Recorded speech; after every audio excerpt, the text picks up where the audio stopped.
War of the Spark, or how I actually would like to call this set is Spark of EDH. And in this video I plan on reviewing every single planeswalker card that is coming from War of the Spark. But I would also like to talk about planeswalker inside cEDH format, how they are currently being played and why they aren't currently being played, and how that could possibly change. Because I believe that many of these planeswalkers are going to be played inside competitive EDH decks. And that is why I kinda like the name Spark of EDH. But if you would rather skip ahead and jump directly to the actual card reviews, jump ahead to that time count. Currently today in the cEDH format, when planeswalkers are being played, they are played as commanders because they can combo off with certain cards inside the deck. For example, Teferi and Estrid Chain Veil, and Amenatu the Fate Shifter can also combo off in some certain ways. And then you have Daretti Scrap Savant, who is a card drawing engine and a reanimator of artifact, and he builds a stacks deck, which is actually more of a semi-competitive deck, but I would like to mention him anyway. The only two planeswalkers that I could think of that exist in a variety of decks are Tesseret the Seeker and Duck Faden. Tesseret the Seeker is usually used as a tutor for artifacts when you're not on the color identity of black. And Duck Faden is basically 3 mana, steal a Soul Ring. So 3 mana sorcery speed, destroy a Soul Ring and gain a tapped Soul Ring. And that is decent, and if he survives, you can draw 2 cards and discard 2 cards and maybe do it once more. So Duck Faden is somewhere in the range of he kind of works in slower strategies. And the same thing goes for Tesseret the Seeker. And this is bringing up the big problem with planeswalkers today. They are too slow. Because we are playing in a really fast format. We have Hermit Druid that is really fast deck. Doomsday is also a quite fast deck. It needs a little bit more than Doomsday. But then we have Flash and Hulk. And Flash Hulk is extremely fast. So cEDH is a format where planeswalkers can't really catch up. What is usually happening when you cast that casually big expensive planeswalker card is that the competitive decks with Flash Hulk don't really care. They will just run away from you and steal the win. But there's one more big reason why planeswalkers is having a hard time within this format, and that is something you could call priority of attack. I made a video once about why we attack people's face in cEDH. And a big reason because of that is Necropotence and Sylvan Library. Whenever you're going up against one black opponent and the other opponents are not on black and maybe not even on green, the priority of attack will always be for everyone against the black player. And secondary after that will be the green player with a potential Sylvan Library within his deck, because you want to decrease the life total for that player to diminish the life resource, which means that he can't really use Necropotence to its full potential. But whenever a herpy-derpy planeswalker like a Garruk Primal Hunter shows up, that planeswalker will have attack priority above Necropotence. And inside a free-for-all multiplayer game, when you potentially have 3 opponents, they could all team up and figure out a way of getting rid of Garruk Primal Hunter with as few resources as humanly possible, with their own land or elves, Avian Mind Sensors and other creature cards, because you wanna use as few resources as humanly possible to get rid of your problems. But this gives me a great opportunity of re-showcasing Duck Faden and explaining why Duck Faden actually sees play inside cEDH decks. For a very simple reason. We can likely draw the scenario that every planeswalker you cast are never going to stay alive for an extra turn. They could stay alive for an extra turn, but consistently you should always view them as you will only be able to use them once. And Duck Faden's secondary ability -2 for 3 mana is actually good enough for 3 mana. If you compare Duck Faden with example Freyalise, for 5 mana you get to destroy an artifact or enchantment, while with Duck Faden it's only 3 mana and you actually get an artifact. And this is how you need to think when you are reviewing planeswalkers. How much value will you gain from one use from that mana that walker costs?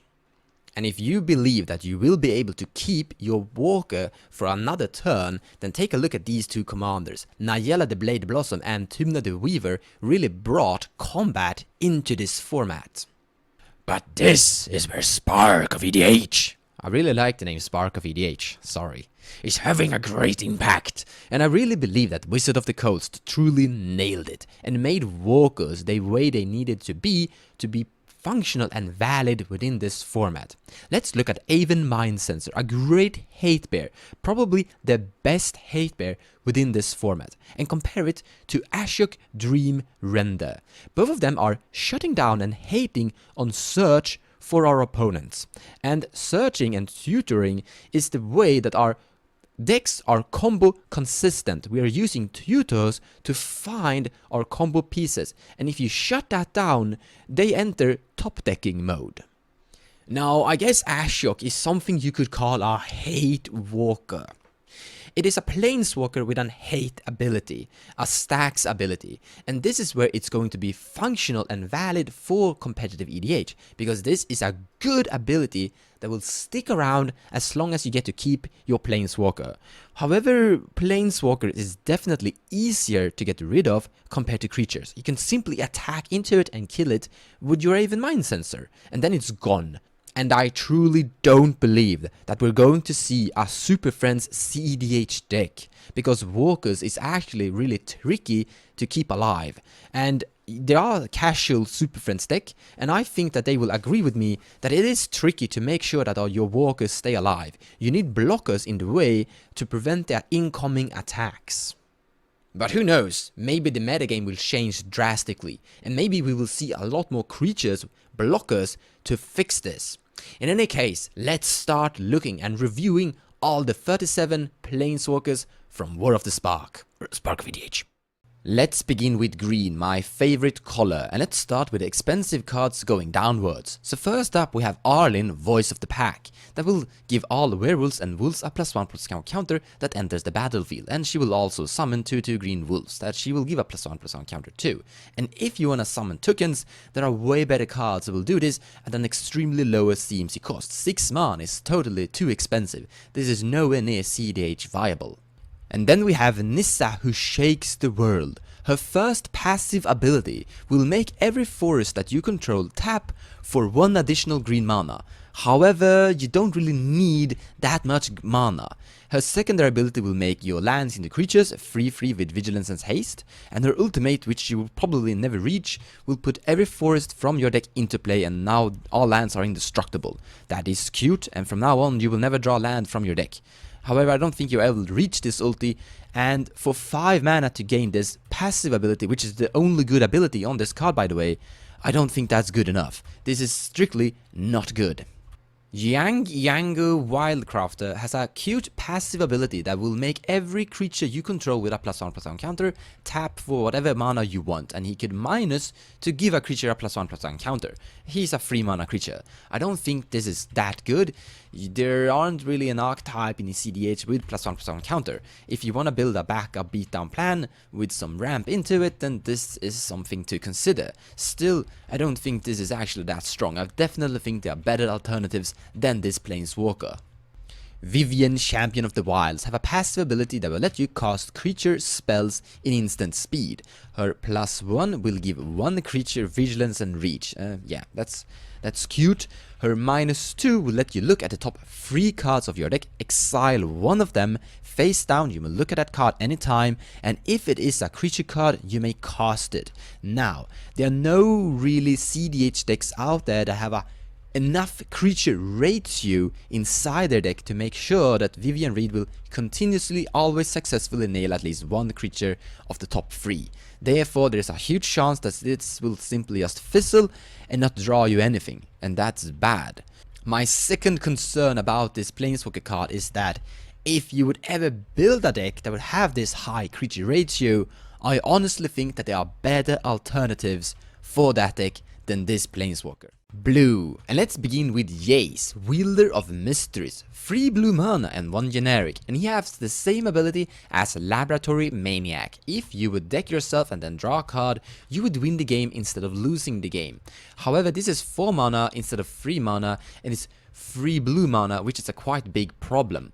Also, Laboratory Maniac is a creature, and that is actually quite important sometimes. Because sometimes you put your entire deck into your graveyard through a trick, and then use Dread Return from your graveyard by sacrificing 3 creatures to bring Laboratory Maniac back into action. Now you can't actually use Dread Return to put Jace from your graveyard into play. So there are definitely decks that are still going to be playing Laboratory Maniac over Jace, because they simply can't replace it. However, there's one thing I would like to mention about this Planeswalker that is a huge upgrade compared to this crazy wizard. That this Planeswalker actually does something. The +1 ability will put the top 2 cards of your library into your graveyard, and then you will draw a card. And that is at least something. Laboratory Maniac, besides winning, doesn't do anything. So I definitely think that this is an upgrade if you're okay with the 3 blue mana, and if you're fine with 4 mana instead of 3, then upgrading your Laboratory Maniac, removing a dead card from your deck besides when you're winning, and replacing it with a card that is going to do the exact same thing, but also do something when you're not winning. I think Jace, Wielder of Mystery, is definitely cEDH viable and could see play in some form of decks that are doing this Laboratory Maniac thing. Blue also got this 4 mana cost Planeswalker card that will protect your creatures and Planeswalker by increasing the casting cost of targeting them by 2 for your opponents. Then she will create a 2/2 illusion blue creature and draw a card and then discard a card. This is strictly bad because there are better alternatives. You don't really need to protect your creatures and Planeswalkers this way. There are better ways of protecting them that is a bit universal, and there are better ways of drawing and discarding cards that are better ways of getting tokens. This is a card that is doing a lot in one card, so there is some form of card economy. Still, I don't think you should play this. This is strictly bad. Then Blue also got Narset, Parter of Veils, and this is a great hate walker that I was talking about previously. So this stacks effect, this lockdown that is preventing your opponents from drawing more than 1 card each turn, is actually great, because in this format we're actually drawing a tremendous high amount of cards. I mean, we have Wheels, Time Twister, Brainstorms, etc, etc. Now, Notion Thief is definitely stronger, 1 more mana and flash, and you steal those cards instead. However, more alternatives, more Notion Thief variations isn't bad, and this is for decks that don't contain color identity of black. But Narset's secondary ability, -2 loyalty, is also quite good. Look at the top 4 cards of your deck, reveal a non-land, non-creature from it, and put that card into your hand. So this is definitely a cantrip, a stacks effect with a cantrip, because your cEDH deck, or any normal typical cEDH deck, will always contain a high enough ratio of non-land, non-creature cards, making sure that Narset continuously consistent always nails a card draw effect from this ability. And because this stacks effect is so universal and you don't need to break parity against this, this ability is not affecting you, it's only affecting your opponents. You could pretty much slam this Planeswalker in any form of blue deck you want. I definitely think that this walker is cEDH viable. Black. And we're always starting with the most expensive one. Liliana, Dreadhorde General. Whenever you are reviewing a Planeswalker card, you should always make the assumption that your opponents are going to get rid of it. So you're only going to activate it once. That means that you're never going to really get that ultimate. And the minus ability and the plus ability should somehow tell you how good that card actually is. And in this case, this card is actually really easy to evaluate, because casting this Planeswalker for 6 mana is equal of casting Night's Whisper for 2 mana and draw 2 cards, and then casting Barter in Blood for 4 mana and each player sacrifice 2 creatures. That is the exact same result, except that you don't lose life when you're casting your Liliana. But also you actually get to keep your Planeswalker Liliana with 2 loyalty counters, and you could possibly, if she survives, I don't think that is going to happen, but if she survives, you will be sitting there and producing 2/2 zombie tokens that you could block and draw cards with. Now 6 mana is actually quite expensive and a big reason why you shouldn't play this planeswalker to begin with. But if you wanna combine several cards into one, and if you're looking for that poxy and grindy card draw effect, then this is definitely a card to consider. In the end, in slower decks and in slower metas, I actually think that this card could be played. I think there are a lot of reasons why you shouldn't play it, but it's a card you could consider. And then we have the new 5 mana black Obnixilis that will deal 1 damage to an opponent whenever that opponent draws a card. That is a bit too weak for 5 mana. And then -2, destroy target creature and its controller draws 2 cards. What you should use this secondary ability is to sacrifice one of your own creatures and then draw 2 cards. You shouldn't let your opponents draw 2 cards. That is strictly bad. That's actually group hug, even though you're actually dealing damage to them. For 5 mana, this is too expensive. Then we have this rogue shadow mage with a typical black ability. Whenever an opponent has 1 or fewer cards in their upkeep, this planeswalker will deal 2 damage to them. That is not that strong, it's actually quite weak. The secondary ability -1, target player discards 1 card. The best outcome of this would be 3 mana, target player discards 3 cards. I don't think that this is that strong for 3 mana, there are a lot better options, and this card is strictly just too weak.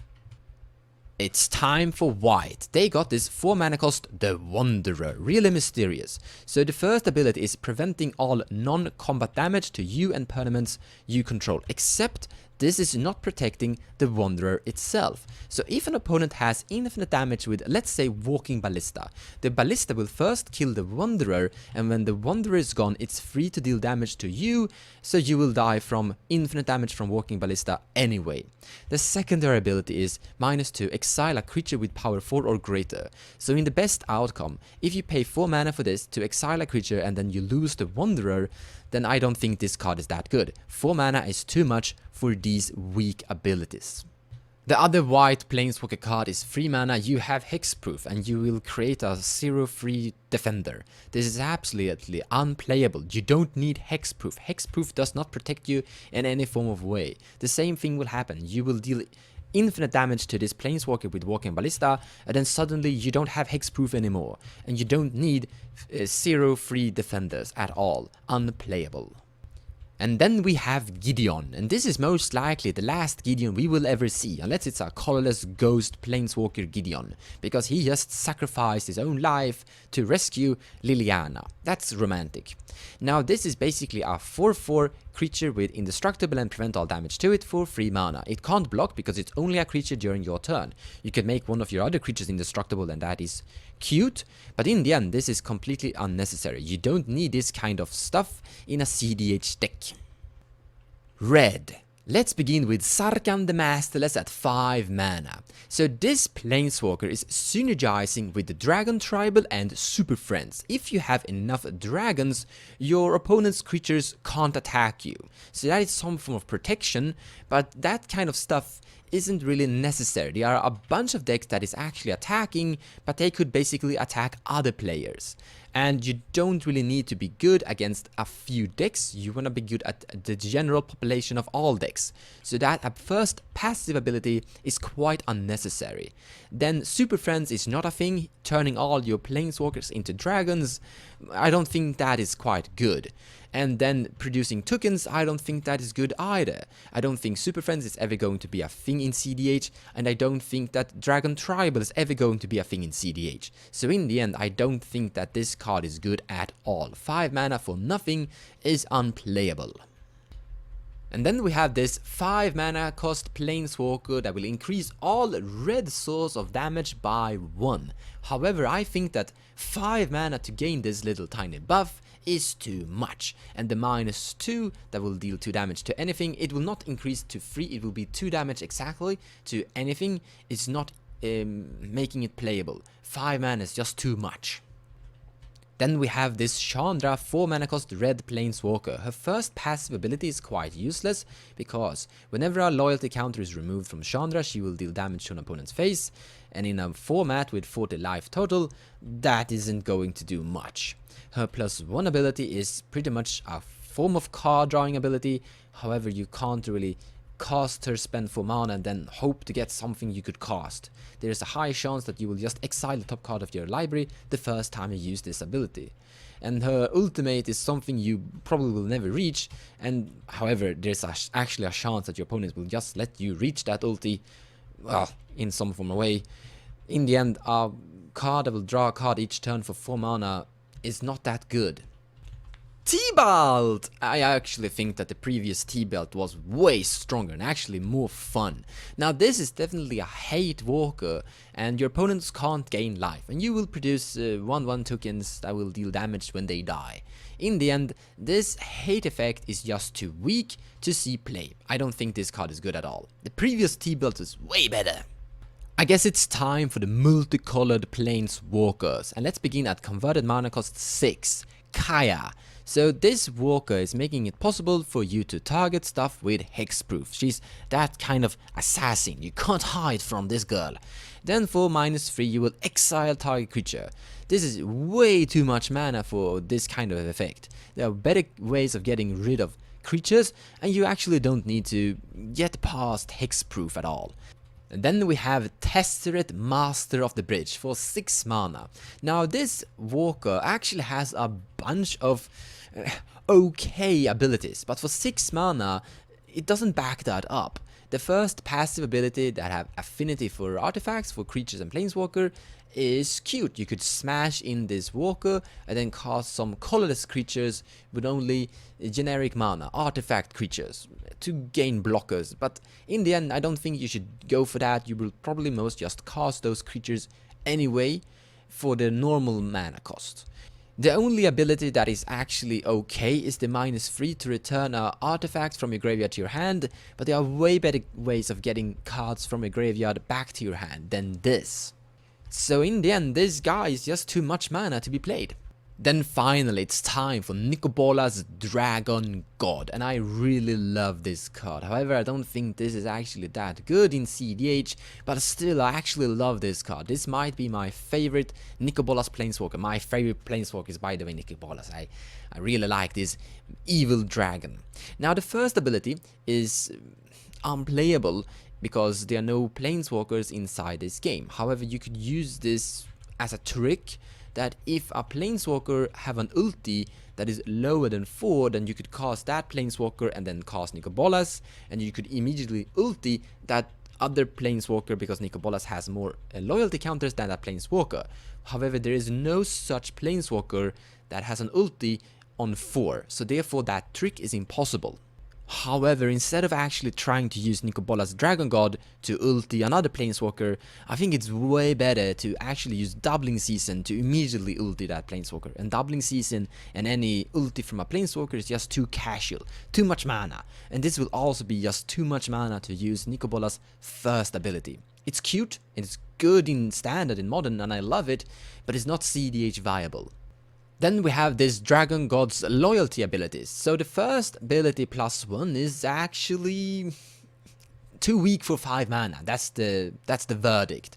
+1, you draw a card and each opponent either exiles a card from their hand or exiles a permanent they control.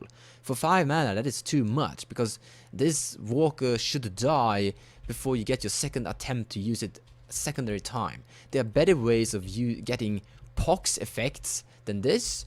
The secondary ability -3, destroy target creature or planeswalker, is still too bad in sorcerer speed 5 mana, and you're never going to get that ultimate going.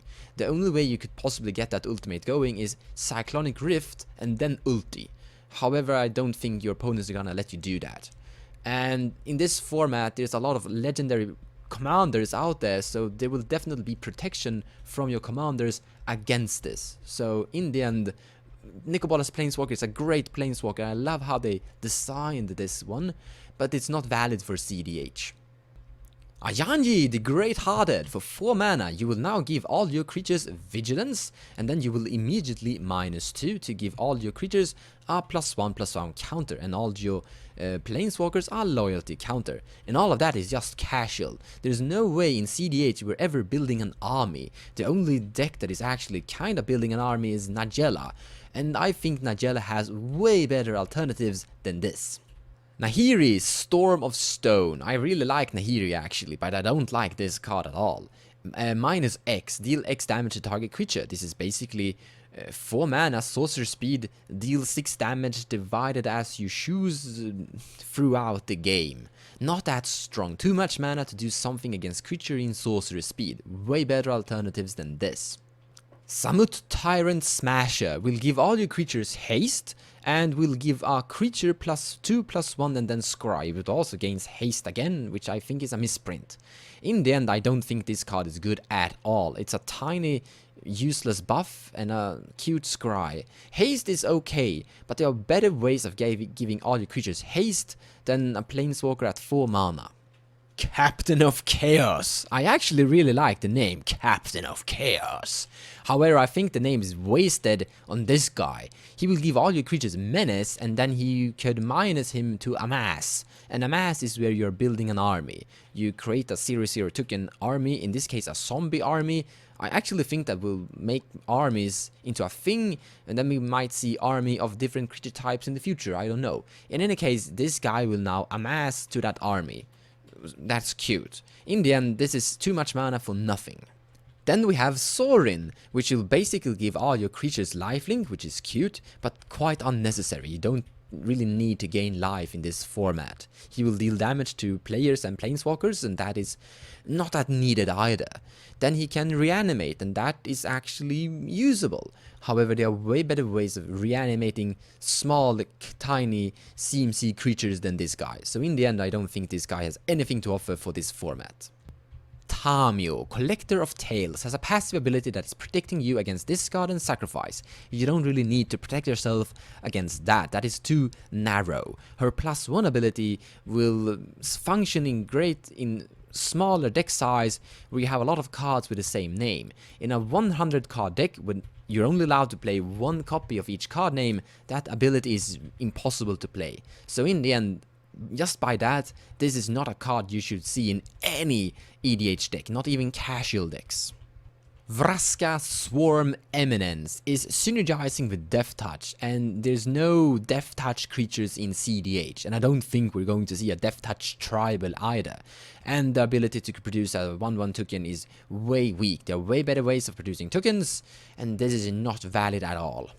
Ral Storm Conduit is somewhere within the range of actually being valid. He is an win con for Storm, so whenever you cast or copy as well an instant or sorcery, he will deal 1 damage to target opponent or planeswalker. If he would deal damage to any target, including creatures, then this guy would be extremely valid, because then you could interact with creatures through him, so he would be an interaction and a win con.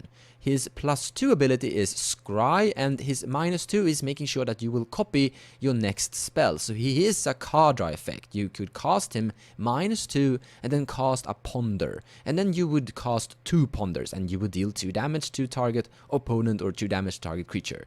So this guy actually has the potential of being played in Storm builds. I think there are better alternatives in the end for Storm decks, but this is a card you could consider in the end. However, there is an actual pretty cool Grixis 2-card combo for 6 mana that you could go infinite with Ral Storm Conduit. So you cast Ral for 4 mana, then you cast this really weird sorcery speed Chain of Smog. So when you cast Chain of Smog, you target yourself and you discard 2 cards, okay? Then that player that you targeted have an option to copy this spell and choose a new target for it. So you copy this spell for free, target yourself, and then Ral will trigger because he triggers from copy. So you will target yourself again and again and again, and you go infinite. So this is a possible 2-card combo with Ral and this Chain of Smog. And in the end, both cards are decent. Ral was decent on his own, and this Chain of Smog is a 2 mana target player discards a card. Yeah, in the end, I actually think this is okay. A 2-card combo Grixis for 6 mana combo.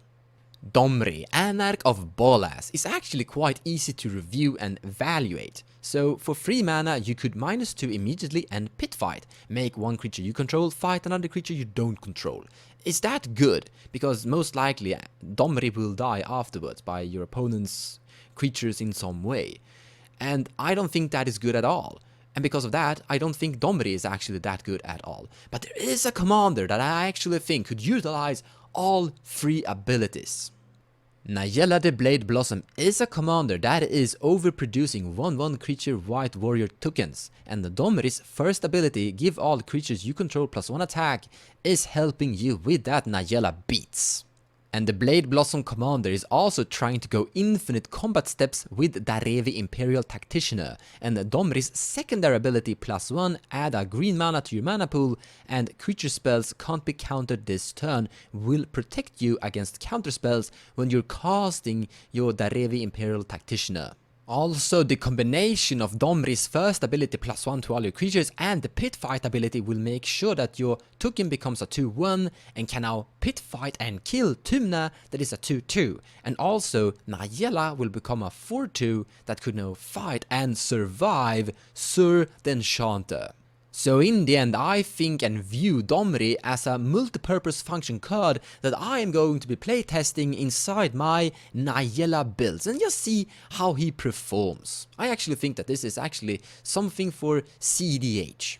The next card is also great, Dovian Hand of Control, and such a control card. This is a tax effect on only your opponents. Artifacts, instants and sorceries they control and cast will cost 1 more, and that is actually good. If this was an enchantment for 3 mana with only that ability, I would actually consider playing that. The secondary part is -1 and something is not going to be dealt damage and that thing is not going to deal damage either. That could effectively target Tymna and prevent Tymna from drawing cards whenever Tymna is attacking, and that is something. So in the end, I actually think that this is cEDH viable for tax decks, stacks decks, decks that are trying to slow down the game.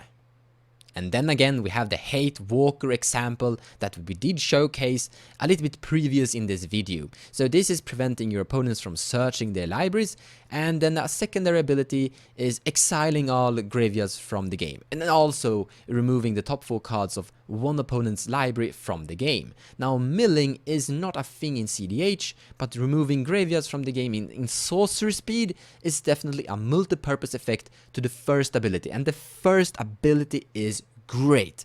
This is definitely a card that I think is valid for cEDH. This is a great stacks effect, only affecting your opponent. You don't have to break parity against this. Then we have another Hate Walker, but also a Combo Walker. We did look at another previous Combo Walker before, and this is also a Hate Walker / Combo Walker. It's a really multi-purpose function planeswalker, this one. 3 mana only, so that is quite good. 3 mana is definitely within the range of being okay mana cost. However, there are better alternatives for the stacks and interaction part.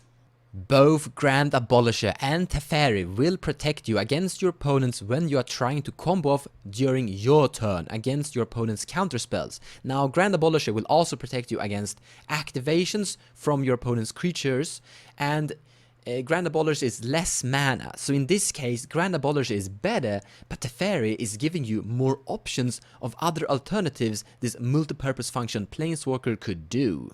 So this is actually the combo, and it's an actual old combo that used Teferi, an older version of Teferi, when he was a mono blue creature, with the exact same wording, that your opponents could only cast spells in sorcery speed. Now this means that, okay, so this is how it works. This is a bit complex.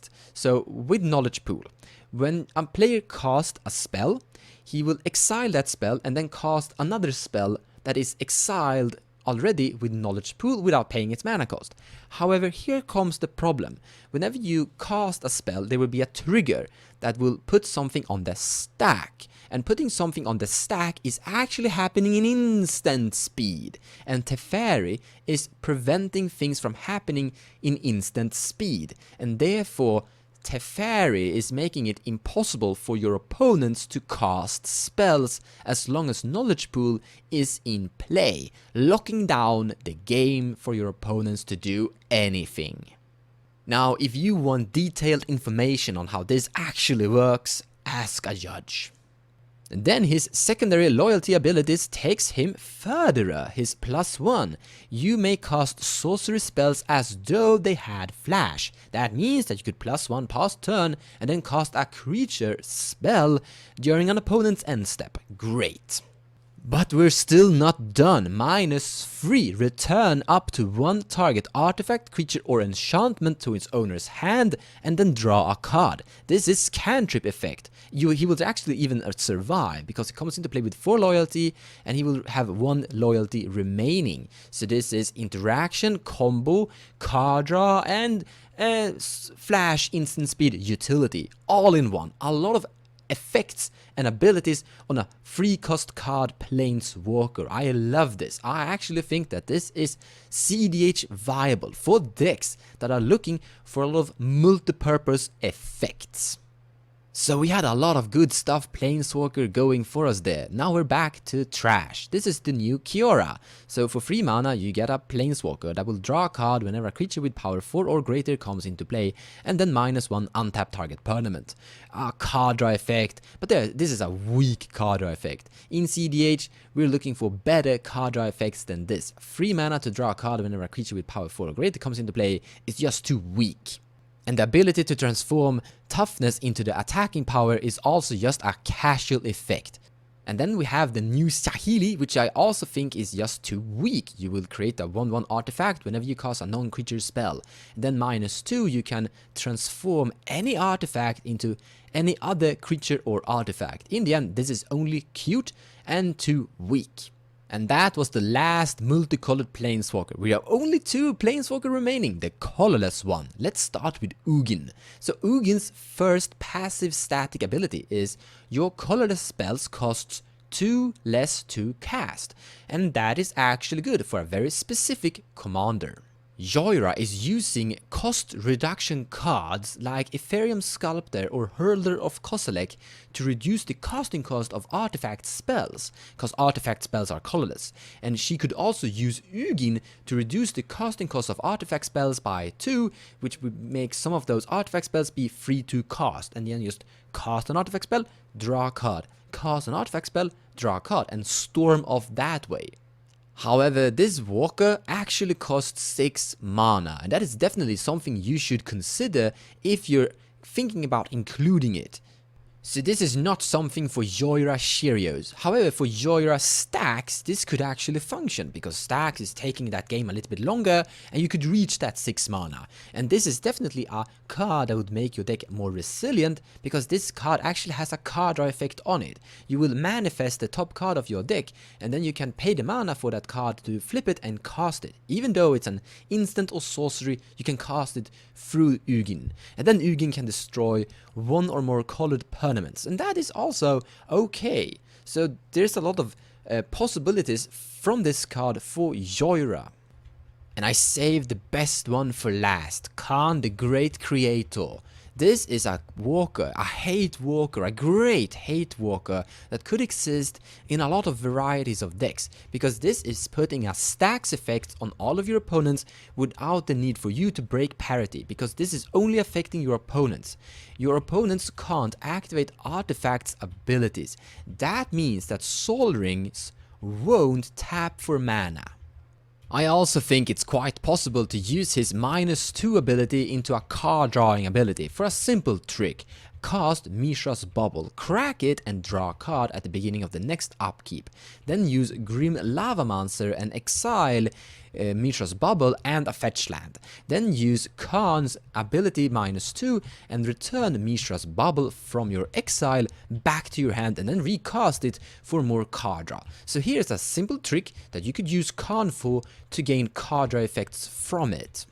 I also believe that Khan the Great Creator could end up inside Captain Cecay's deck, because this will make her more resilient. If Paradox Engine, which is the combo that you want to search for with your Captain Cecay, would end up inside your graveyard, she has tricks to bring that back from graveyard back to her hand by tutoring up some legendary permanents. She could also then use, if Paradox Engine would end up in exile, search for Khan, which is also a legendary permanent, and cast him and return Paradox Engine from your exile to your hand.